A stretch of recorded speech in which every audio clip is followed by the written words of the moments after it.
Hello, my name is Gonai and I'm an international student. Now, whether you're an international student or not, I'm going to be showing you how to get the train today. When I first came to the UK, I was unsure about getting the train, but it's actually quite straightforward, especially as UOB has its own train station on campus. Train tickets can be bought in advance on mobile apps such as Trainline or at the station using these ticket machines. Today, I'm buying a return ticket to Birmingham New Street to go to the city centre. You can save even more money if you have a rail card. University Station has 2 platforms and trains to Birmingham New Street always go from platform 1.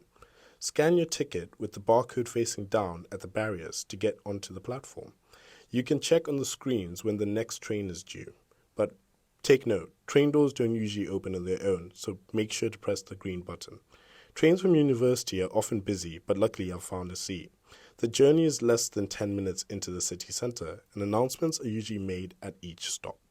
Birmingham New Street is a much bigger station with 12 platforms, so head to the B side if you're catching another train as well as the way out. Have your tickets ready to scan on the barriers, and that's it. Let me know in the comments if you found this video helpful.